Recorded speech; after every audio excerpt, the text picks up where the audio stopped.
A brand new Champions League season is upon us, and a brand new team at the Matchbook Betting Podcast as we cover the best of Matchday One's best bets. And we're delighted to be joined this morning. On Monday mornings, we record live now on Matchbook social channels. Jonathan Wilson, esteemed journalist from The Guardian and The Blizzard. Jonathan, you're most welcome to the show. Looking forward to the season ahead. Thank you very much for having me. Yeah, really looking forward to it. Mark O'Hare, you're with us again this year, mate. It's an interesting one, Champions League. We'll obviously get into Matchday One best bets, but very quick thoughts, Mark, at the top. Man City and PSG, top of the market. Fair favourites for you? Yeah, fair favourites, but wouldn't say they're a value option for punters. They're taking up quite a lot of the market at those prices. PSG, very top-heavy squad, probably the best 11 that most teams can put out. Obviously signed quite substantial superstars in the summer as well, but I think there's a few concerns about them on the defensive side of the game when they reach the business end of the competition. Manchester City will be there or thereabouts, but Pep's tendency to overthink big games, it's happened too often now to be a coincidence. So I think that's something to sort of bear in mind. But I do think the Premier League challenge is going to be very strong this season. The money that's fueled the Premier League and the coaches they have available to them and the squads and the depth they have too means that the likes of Chelsea and Liverpool are going to be serious contenders, I think, this time around, and Bayern Munich as well. I think those three, kind of the three outside of the big two at the top of the market, are the three that I'd be looking towards in terms of having a serious wager. But outside of that, I think there are probably a few opportunities for back-to-lay punters as well. Yeah, we'll get to those in a second. But Jonathan, the top of the market is telling us there's about a 45% probability that Manchester City or PSG will win. If I could offer you both of those paired together now, would you take them? Or would you happily go and take the field against them? Happily take the field. Okay. There's something really odd going on that the two favourites are teams who haven't won the Champions League before. And this in an era when the resources in football are so concentrated at the top. And we've got used to the super clubs dominating. And these are sort of outsiders to the super clubs. And I do sort of feel we're moving from the super club era into the Petra Club era, where you have to have resources from outside football to be able to dominate in that way. So clearly, they're both very good sides. I'd have exactly the same reservations about City, the fact they keep failing at the last, the fact that Pep keeps overthinking. I think PSG, bringing in Sergio Ramos, bringing in Hakimi clearly makes them better at the back. I think that answers two huge needs. But I'm still not convinced that forward line is going to give the midfield the protection it needs. And I think that's always been the problem for them, that Neymar and increasingly Mbappe and now Messi, how much pressing are they going to do? How well structured is that side going to be? So maybe it will all click and maybe they will be great. It's possible. But I think there's a lot of question marks there. And I think structurally the team that looks best is Chelsea. So I would probably have Chelsea as my favourite. I think they've got a great squad. They've brought Lukaku into a team that was very defensively good last season. I think that second half against Liverpool this season in the Premier League, where they held them at arm's length with 10 men, I think that's incredibly encouraging for them. And then you also have, as Mark says, you've got Bayern, you've got Liverpool, who are perfectly good shouts. So yeah, I would happily take the field against City and PSG. All right, Mark, you've been pretty proficient in the last couple of years of finding a back-to-lay opportunity. We mean that, somebody that's going to go off at a big price now, but is going to get to maybe the quarterfinals and semi-finals that you can lay off. Is there anyone kind of further down the field that you're looking at as a good option for that this year? Yeah, the opportunities for a big priced outsider to probably go the distance and reach the final are getting smaller and smaller by the season as the riches are sort of more condensed towards the top of the market. But, you don't need a team to reach the final to get your payout, really, and to trade out of your position. So the team I thought looked the biggest price of the outsiders who can, realistically probably look towards the quarterfinals would be Sevilla, around 66-1. I know they really disappointed against Dortmund last season when I thought they had the tools in place to go pretty far. And certainly in La Liga, they challenged if they didn't sort of get considered in the top bracket there, but they sort of had their eyes on the title honours as well. But you look at the group that they're in, Lille are weaker than last season, Salzburg always dangerous, but I'd say they're probably slightly weaker than last season. And then there's Wolfsburg, who are efficient, effective, but I think they're beatable as well. So still love Julian Lopetegui. I think he's a fantastic coach. I think he's now got attacking options outside of the Campos with Papu Gomez and Eric Lamela as well joining. and Jules Koundé staying as well. So the defence is going to be just as strong as last season too. And plus fans are back as well. And I think the Ramon Sanchez Picaway is one of the most atmospheric grounds across Europe. And I think they, like Anfield and Liverpool, will get right behind their team on the Champions League night in the knockout stages too. So I think they are dangerous. And also I think the abolition of the away goals rule will help a team like Sevilla. I do think a team, not needing to go out and attack and sort of score goals away from home kind of does help those kind of teams such as Chelsea or Sevilla, who are probably more about control than kind of being proactive and trying to outscore their opponents. All right, decent back to lay option there for Marcos Sevilla at around 70.0 on the exchange currently. All right, let's do the games first of all. I just want to give them a rough outline for what we're going to do today. We're going to cover Barcelona versus Bayern Munich first off, Inter versus Real Madrid. Jonathan's choice is Man City and RB Leipzig. And Mark's choice is the glamour tie from Northern France, Lille and Wolfsburg, and also a couple of any other bets and best bets. Before we get into the games, just want to tell you about Matchbook's sign-up offer. If you do want to get involved in the action this weekend, we have a brand new sign-up offer available for you. It's bet 10, get 15, and enter the bonus code INSIGHTS15. That's INSIGHTS15, INSIGHTS15 when signing up. Full terms and conditions of that offer can be found at insights.matchbook.com. And also the bet recaps for what the guys will be putting out in this podcast will be up from Monday afternoon on insights.matchbook.com. All right, first of all, let's look at the marquee tie on Tuesday night, Barcelona against Bayern Munich. And I'll come to you first, Jonathan, but let's take a look at the betting first of all as we have it at matchbook.com. You can back the home team here, Barcelona at 3.55, Bayern at 2.06. Slight drift actually in the last hour on that. 4.1, you can back the draw. Barca are getting a quarter of a goal start on the Asian handicap, and that'll appear on site as 0.0/0.5 at 2.18, and a high enough goal line, probably not that surprising in this one, at 3.25. Jonathan, I think there's going to be 1,000 references to that 8-2 Bayern win a couple of years ago, so we won't go there. But in terms of this one, Bayern, unbelievable record in the Champions League in the last 2 seasons, only last 2 games. What are you thinking here? It's got to be Bayern for you? It has. I have 2 very slight reservations. One is Julian Nagelsmann, whose record in Europe is patchy. I think there was times as Leipzig side we expected more than they delivered, and maybe that's a bit unfair because Leipzig obviously were not as well resourced as a lot of the teams they're playing against. But I think Nagelsmann with Hoffenheim as well. You think of the playoff game against Liverpool. When 6 years ago was that now? There have been big European games where he seems to have faltered. So that's one slight doubt. I mean, he is clearly an excellent coach, and it's pretty harsh to judge his record in Europe given how few big games he's played. But that's the one waiver, and the other that stops me thinking this will be a walkover for Bayern is those injury doubts they have now of Lewandowski and Gnabry.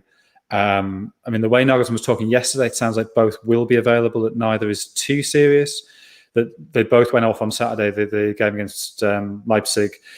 Lewandowski with a groin problem, Gnabry with a back problem. So if they're fit, then I think it's very, very hard to see how Barca can get into this game. I think Barcelona have had huge problems protecting that midfield really for 4 or 5 years now. And I think they're one of those slightly odd sides that I think it's quite a modern phenomenon. These big teams who are great going forward, they're great when they dominate the ball, they're great against teams who essentially sit off against them. But as soon as they come up against a team who can actually attack them, they really don't have the midfield discipline. They don't have the forward line that protects the midfield. They don't have the defensive strength to resist that. So, that 8-2, although it's obviously an outstanding result, it's part of a general trend. Losing 4-0 to Liverpool, losing 3-0 to Roma, losing 4-1 last season to PSG. There's a lot of big scorelines there. And then you factor in all the chaos at Barca and an injury crisis. Koeman and Laporta taking pot shots at each other. And there's a serious possibility of Barcelona collapse. I mean, Koeman's talking, the tone of how he's talking is he thinks he's not going to be in the job this time next year. This could be, I think, a devastating defeat. The fact it's the first game of the group stage, the fact that Bayern maybe still slightly feeling their way into the season, impressive as they were on Saturday, maybe that just restricts expectations a bit. But I find it very hard to see anything other than the Bayern win here. Yeah, Mark, I think you're in agreement here. Obviously, you backed Bayern at the weekend and a very comfortable 4-1 win against Leipzig. What are you thinking here? The price 2.06 is one key you can get on board with? Yeah, it is. The market has moved towards Bayern Munich in the last 48 hours or so as well. They were sort of trading around 2.3. It's been clipped in. I wouldn't be too surprised if they go towards evens, possibly even odds on, because these two teams met each other in that 8-2, which wasn't actually that long ago, but it was played on neutral territory in Lisbon. Bayern Munich went off at 2.1 that day against the Barcelona team that featured Messi, featured Suarez, had Griezmann and Fati on the bench, obviously in much ruder health than the one that's going to play in midweek, where Braithwaite's injured, Fati's injured, Aguero's injured, Dembele's injured. So you're looking at potentially Luke de Jong, Memphis Depay, and Coutinho up front. Not great, not exactly they're all capable players, but they're certainly not the same team that played Bayern Munich the last time these two teams played. Whereas Bayern won't be too far off that same 11 that played on Tuesday. I know Gnabry's probably the more likely to miss out, but Musiala came off the bench and was mesmeric against Leipzig, and he's going to be some player in the future. So, I do like Bayern to win this match. I think Barcelona undoubtedly weaker. Bayern probably just around the same, really. Barca did have the weekend off because of the game was postponed, which probably will help. But ultimately, I think it just comes down to price, really. And I think Bayern are already trending in the direction of going towards odds on. I think if they're evens or above, they're a bet.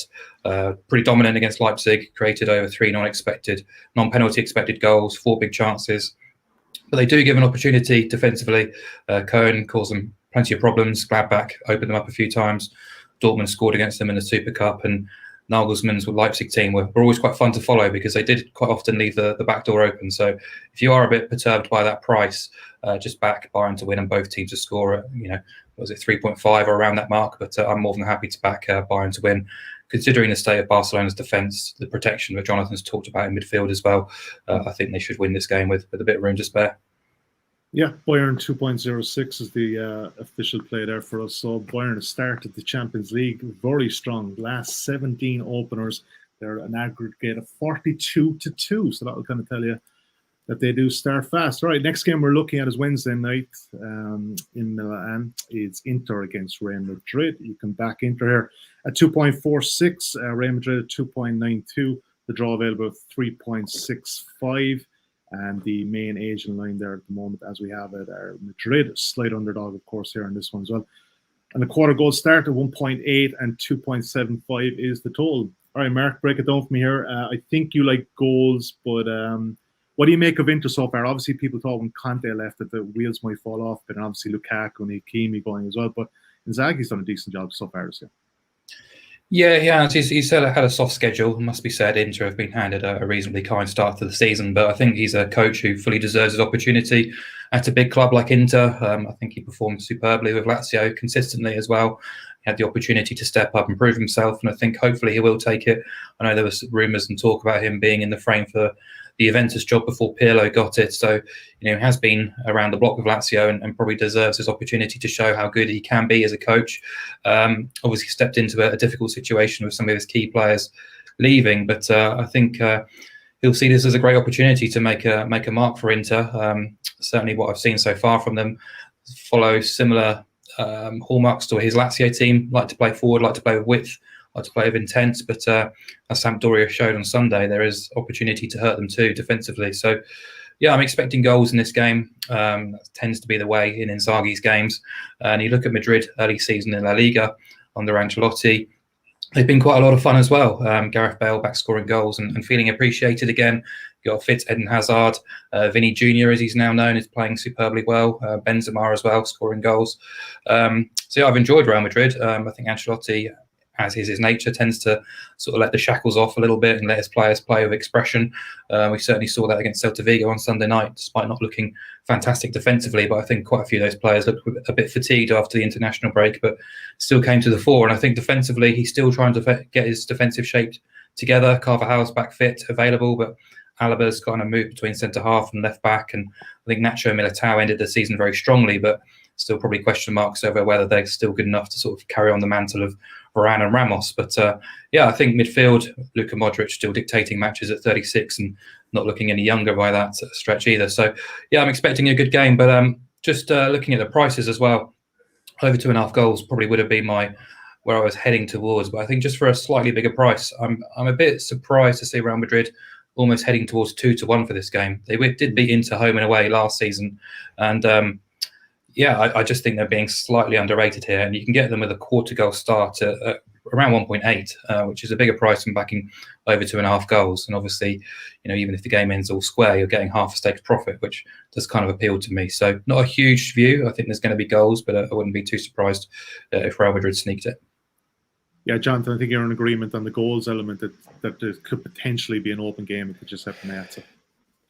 Yeah, I mean, Madrid have conceded 6 goals in 4 games so far. Yeah, that clearly isn't right, the defence yet. And you just sort of look at that midfield. If it's Modric and Casemiro, do they? I mean, obviously great in possession, but do they have the legs when they're up against a midfield 3 of Brozovic and Çalhanoğlu and Barella? And you sort of think Inter could get on top there. And I find myself sort of playing some mental games with myself here. I think there's a danger with Inter of thinking, God, look at what they've lost, and assuming they're going to be rubbish. But actually, Dzeko coming in, okay, he's obviously not the player that Lukaku is. But I think there are signs that partnership of Dzeko and Lautaro Martinez could be good. Denzel Dumfries hasn't really played very much yet, but I think we saw enough of him in the Euros to see he is going to be an exciting player. Plus, Simone Inzaghi, I think, is a really interesting coach, and I'm glad he's got this opportunity at a bigger club, albeit one that's going through a slightly difficult period. So all my sort of instincts when the draw was made was Madrid will win this quite easily. And as the games got near, so actually Inter a bit better than I thought they'd be, and Madrid still haven't quite clicked yet. So I can't disagree with anything Mark said. I think there will be goals, but I understand the point. The price isn't that enticing. Yeah, it's 1.75, and Jonathan, I'll be honest, I backed a lot less than that. So I'm quite happy to get on board over 2.5 there. And look, I think from Mark's your point there with Madrid plus 1/4 of a goal, it is a very good angle as well, 1.8. So let's put both of those in there as tentative, maybe half units play. So, right, City and Leipzig is another game on Wednesday night, and I don't know about Leipzig here. You kind of fear for them, but let's have a look at the betting. And Jonathan, I'll come to you first, but let's have a look at the betting at the meantime at Matchbook.com. You can back City here 1.33, Leipzig 11.0, and I would suggest it's going to be even bigger than that. The draw available at 5.8. The main handicap line as we have it at the moment is Leipzig plus 1.5. So City to win by 2 goals or more is currently 1.89. And 3 is the total, and slightly shade towards the over there, 1.88. Jonathan, a pretty inauspicious start to the Jesse Marsch era at Leipzig, following off from Julian Nagelsmann. You'd have to fear from here that it could be a score here for City. Yeah, exactly that. I mean, I think both teams are interesting for very different reasons. So, the 1 win in 4 in the Bundesliga for Leipzig, that heavy defeat on Saturday to Bayern. But he has lost the entire, the whole of his central defence, plus losing Sabitzer, who's a regular, consistent performer in midfield. So they're 3 big players have gone, and a new coach taking over. Who, he's not totally inexperienced, but this is clearly a step up for him. Mm-hmm. So I think they have major problems. I mean, if you look at the squad, it's still a good squad, and bringing in Andre Silva, I think is a good move. They've got Szoboszlai, who signed in January, but he's now fit and he's playing again. And I think he will be a good player, but he's both very young and feeling his way back from injury. And again, this is a step up. And then on the other side of the equation, you've got City, who I guess this relates to what I was saying about Barcelona, that I think that tier of super clubs, the next step, and Jurgen Klopp spoke about this 3 or 4 years ago, the next step is for one of them to work out how to be able to play on the front foot constantly in the league, to be able to outflank and outscore teams who sit deep against them, but still retain some level of defensive solidity. Chelsea, I think, did that incredibly well last season. And I think there were signs the City were beginning to do that. They had that slightly iffy start last season, but after about a third of a season, they seem very definitely to have shifted pattern. So they almost always had 5 men behind the ball. And then just when you think, they've sussed that and you're really good in the Champions League semi-final, they go and chuck it out the window for the final and mess it up. But I think we saw against Leicester on Saturday, Leicester team have really troubled them on the break in the past. How many goals Jamie Vardy scored on the break against them in the past? And Vardy barely got a sniff on Saturday. And although it was only 1-0, although it was a slightly scratchy performance by City's usual attacking standards, I thought defensively they looked much more solid. So, I suspect Leipzig won't really trouble them. But I am interested to see if they can develop that in Europe this season. And I think that's what they need to do if they are to win the Champions League for the first time. So, yeah, I guess none of that's particularly relevant to this game. I think a comfortable City win. My only question is, do you back City to win to 0, or do you back them minus 1.5? That's the other thing I was looking at this morning, Mark. It's hard to even see Leipzig scoring here at this potential. What do you make of this one? 1.5 to win by 2, 1.89. Is that the angle for you? It is, but a similar sort of quandary here. How do you get City on side, and what's the right way to go about it? And Jesse Marsch hasn't helped himself with Leipzig so far. He made 5 changes to the team ahead of Bayern, left a few of his internationals on the bench, obviously feeling they were probably a little bit fatigued after the break, but it didn't work out for him. And so far, things haven't worked for him, and there's I think a degree of pressure already on his shoulders. And Andre Silva, the big money signing, who looked the perfect fit, really hasn't found his form either in the final third. So I think probably the influence of Szoboszlai is probably what puts me off to 0. He is capable of the spectacular from 40 yards or so, but so far they have looked very toothless in defeats against a Mainz team that was missing half their squad through COVID, and Wolfsburg, who are very much an efficient sort of grinder. So this is going to be difficult going to the Etihad and causing a few problems. And it's interesting, Jonathan mentioned that game against Leicester for Man City, because they only managed 1 shot on target. They had 6 shots inside the box, and if Leipzig can match that, they might have an opportunity to score, but it's going to be very difficult because despite not even playing well, City had 25 shots, nearly created 3 expected goals in that game, and they probably should be 4 from 4 considering how they played against Spurs for at least the first hour of that match as well. So I think compared to last season, City are just as good, if not potentially going to be slightly better this season because the competition around them has improved. Leipzig certainly weaker on paper compared to where they were last season. Some really key losses in the transfer market as well. So yeah, I've stumbled across City minus 1.5, but that's already been clipped into 1.9. City halftime, full time was around the same price as well. We got the City win to 0. So there's 3 different options, but I've plumped for the handicap. Yeah, City minus 1.5 is 1.89. And of course, Leipzig's last visit to Manchester, they shipped 5 goals at Old Trafford. So we will see. Next game, Mark, is your choice. And I touched on it there at the top. It is Lille and Wolfsburg. Lille, poor form this season. But let's have a look at the betting. They're just about favourites at home here. 2.7. Wolfsburg at 2.84. The draw available 3.4. Draw no bet, as it appears on Matchbook.com, is 0.0. And that's a pretty even market, as you can see there, that Lille are slight favourites. 2.5 is the total. Mark, what about Wolfsburg, though? I thought with Glasner leaving in the off-season there, that it might be a bit of a kind of a detriment to them. But Van Bommel's come in 4 good wins in Bundesliga, albeit against opposition that, we already touched on Leipzig. But what are you making there? You give them a real good chance tomorrow night, though, in Lille. Yeah, I do.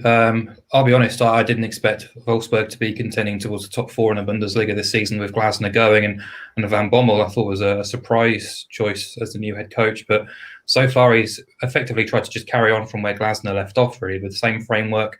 They're still very much a functional team. There's no real sort of flash Harrys there. Weghorst leads the line very well for them. He works for them. They've managed to keep their defensive prodigy, Maxon Lacroix, at centre-half, which is a big boost. And I think they recruited pretty smartly as well in the summer as well. So, yeah, beating Greuther Fürth at the weekend, 4 wins from 4. They're going quite well. Beat Leipzig in that sample, it should be said as well. But other than that, it's been a reasonably soft start for them. They've only conceded the 1 goal. And I think defensively they are very strong, and that's what's going to probably be the bedrock for this game, because Lille, yeah, they've definitely gone backwards. They've regressed. A bit of a miracle, really, to win Ligue 1 ahead of PSG last season, but that's down to Christophe Galtier's genius. Financial issues meant he's gone. So have a few of their key players. Guvernek's come in, former Guingamp coach, who, let's just say, he's not Galtier. He's tried to effectively kind of repeat the same sort of tricks, but there's been a few teething problems. The defence has looked quite ragged, particularly on Friday night against Lorient. So last season they conceded 3 goals or more just once in the whole of the campaign. They've already done that twice this season under Guvernec. So that's a concern. But also French clubs in Champions League just is concerning, full stop, really. Exclude PSG, and across the last 3 campaigns, that's Marseille and Rennes last season. That's Lyon and Monaco the year before. And who was it the year before? Anyway, there's basically 6 6 different instances, so 36 game sample, and the teams outside of PSG have won just 4 of those 36 games from Ligue 1, which is really not pretty, and it worries me coming into this group. I think they are the weakest in the schedule in the sample. So, yeah, Wolfsburg should see this as quite a winnable match, and I expect them to score. And if they do score, I don't see them losing. So I think you can get them plus a quarter goal on the Asian handicap at 1.73, which is really appealing to me.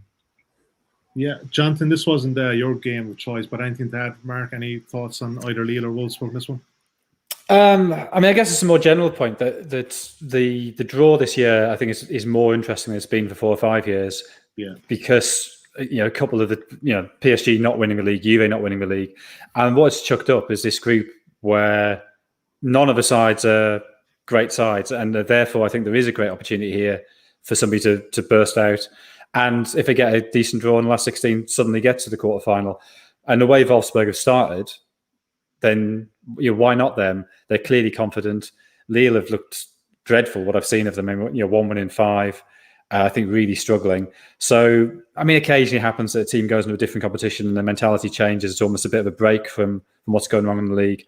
But I struggle to see even really how they score in this one, especially with Renato Sanchez being injured, Bamba being injured. I see nothing at all to persuade me Lille can get anything here. So, yeah, quite happy to back Wolfsburg.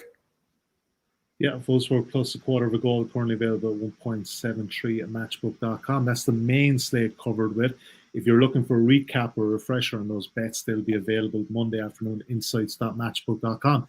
Or any other bets section. We're not going to cover these games in detail, but Mark, first of all, take it away. Sevilla 1.72 to beat RB Salzburg. What's the case? Yeah, I just think we know what we're going to get from Sevilla. They're very much a steady Eddie, just very efficient at picking up points, particularly at home. They started the season well on track, give up very little defensively. And as I said at the start of the show, having Lamela and Papu in the squad now just means that when Lucas Ocampos isn't around, which he hasn't been, they've still got that creative spark. And El Nassiri scoring goals, traditionally very strong at home. I think they've only failed to beat 2 sides from outside of Europe's top 5 leagues under Lopetegui. One of those was against Apoel, when they'd already qualified from their group, and once against Cluj when they were absolutely dominated the game as well. So obviously had the game postponed against Barcelona this weekend as well, which has allowed the players a bit more rest and recuperation as well as preparation. And I look at Salzburg, they're going to win the Austrian Bundesliga again pretty comfortably. The recruitment is always very, very strong. But Jesse Marsch has gone. They've also lost Daka and Wepu, Berisha. I think Koita's injured as well. They will recruit strong, but they look fragile to me in the qualifiers, at least against Brøndby. And last year they lost all 3 games when travelling to the Europe's Big 5 leagues, teams in Europe's Big 5 leagues as well. So I expect Sevilla to go off below 1.7. So I think anything above 1.7 is a value price. Yeah, Jonathan, your bet here is both teams to score, and Young Boys versus Manchester United 1.86. I presume, look, I'm just reading your article on Manchester United over the weekend. You're still obviously very worried about that defensive midfield unit. Yeah, absolutely. I mean, Newcastle had, I don't want to say they had sort of 5 or 6 good chances, but they had 5 or 6 good chances of creating good chances in that first sort of hour. I mean, as soon as Ronaldo got the second, the game was over. But that first hour, Newcastle, if they were a team with more composure in the final third, really could have caused United problems. And that would really worry me as a United fan. I mean, I've no doubt Ronaldo will score 15, 20, 25 goals this season, but I'm not sure he makes them any better as a side. I mean, maybe it means that those games that last season they didn't win, so that the away game at West Brom or the games against Crystal Palace or the home game against Sheffield United, maybe they do have that bit more firepower. But I think against better teams, all the same problems remain. That Solskjaer still wants to play with 2 holding midfielders, but to get in all the sort of glamorous players, that means Pogba playing one of those 2 roles. And Pogba's done that twice now this season, against Wolves, against Newcastle, and both times there have been times when United have been overrun.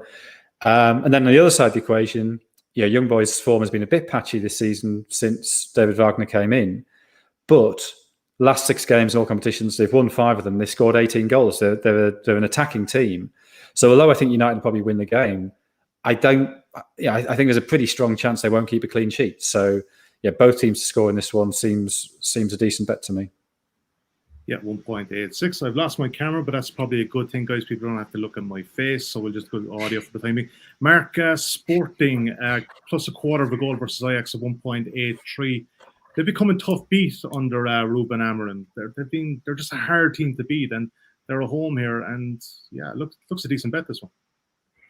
Yeah, it's a pretty big deal for Sporting, this. They've not been sort of European or Champions League regulars for quite some time. I think it's 4 years since they've been at this stage. But Ruben Amorim's been quite sensational, really. I'm surprised he's not being mentioned too often now in terms of getting a bigger job in Europe, because what he's achieved at Sporting is quite phenomenal, really. Basically, they were plugging along as the third wheel in Portugal, battling out of Braga for third and fourth place most seasons. He came in, they paid a big transfer fee, I think a club record fee, to get him from Braga, and almost overnight transformed their fortunes, really, and almost on track for an unbeaten campaign during the title-winning campaign last season for Sporting. At the weekend, they played out a 1-1 draw with Porto, which was the first classic of the season. They played probably not to their best of ability, but still ran out a point, and I think he's working off around a 70% win rate domestically so far. So, yeah, I think this is an interesting clash of styles, because Sporting certainly aren't the sort of swashbuckling side that Ajax can be, but they're much more measured. Defensively, they're very assured. They're led by Sebastian Coates, the ex-Liverpool defender. He's been very instrumental for them. And yeah, I just think there's a bit of a difference between my ratings and where the market is at the moment. Surprised Sporting are as big as 2-1 to win this match. I think it's more of a pick'em game, quite a tricky game for Ajax. And if you look at the Euro Club Index, there's only actually 7 places between these two teams. And also, if you look at UEFA's coefficients, which they use to sort of rank the strength of league, Portugal is much further ahead of the Eredivisie as well. And whilst, don't want to sort of dismiss Ajax as no hope, as far from it, but they were shredded by PSV in the Super Cup, which holds a lot more bearing on the continent than it does in the UK. They dropped points at Twente. They've looked a bit suspect defensively so far this season. So, yeah, I made this a bit more of a pick'em. So I think Sporting with a quarter goal start is a nice way of keeping them on side, just knowing that if the game ends all square, we're still making profit out of this game as well. All right, good case there from Mark. And to wrap us up here in this section, Jonathan, you like Dynamo Kiev, currently 3.4 at home to Benfica. I presume, Jonathan, there's a bit of an injury crisis up front for Kiev, and that's probably why this price is big. But you fancy them to make a really good game for him. Yeah, I mean, it just looks very long to me. I think. Yeah. I mean, you always have this problem. It's a bit the same with Salzburg, that domestic form is kind of irrelevant going to Champions League games. They've only dropped 2 points so far this season. They won 20 out of 26 last season. Only lost one game. But I think they are getting better under Lucescu. I think he has made them a more solid team. I was a bit disappointed with them in the Champions League last year, but they were in that group with Barcelona and Juventus. And I felt he was a bit overcautious in those games, which I think Lucescu occasionally in big games can be, which goes against his sort of natural personality and his natural way of doing things. I'm also concerned about Mikalenko at left back. I think we saw in the Euros that a quick forward attacking him can cause problems. So Everton or Pizzi for Benfica, and Benfica are in good form as well. But yeah, I think they're solid through midfield. I think Sidorchuk is a very underrated player. Slight lack of pace, but I don't really think that matters, the structure that they play. And depending exactly who is available up front. But if Bielski and Hamash, both of them have been in good form this season. So if either are available, then I sort of think, particularly in Kiev, fans back, the atmosphere in the Olimpijski can be very intimidating. 3.4 just feels long to me. So yeah, that's my logic there in suggesting them. Yeah, okay, like the angle. Let's do best bets for match day one. Mark O'Hare, I presume you've covered it already. What's the top selection for you this week? Yeah, it's Wolfsburg plus a quarter. I think they're wrongly outsiders to win at Lille. I think, again, that game should be at least a pick'em, but I think they are the strongest suit. I think they're well capable of coming away from France with at least a share of the spoils, if not more. All right. Jonathan Wilson, your best selection? It's both teams scored in that Young Boys v Manchester United game. Just thinking of how attacking Young Boys are, how United... even last season in Europe, they away from home, obviously they got the great result in Paris, but in Istanbul against Başakşehir, they were poor. Let in 3, was it, against Leipzig last season in the group stage. So yeah, I just don't trust them defensively. So yeah, both teams are scoring young boys for United. Yeah, not trusting United defense. You're going to get on really well with Mark O'Hare because he's been saying this for the last 2 years. You're going to get on very, very well. All right, gents, first one is in the books. First of the season is in the books of the Matchbook Champions League podcast. Don't forget, check out insights.matchbook.com for a full recap of the lads' selections. We'll be back again in 2 weeks' time for Match Day 2. Until then, best of luck.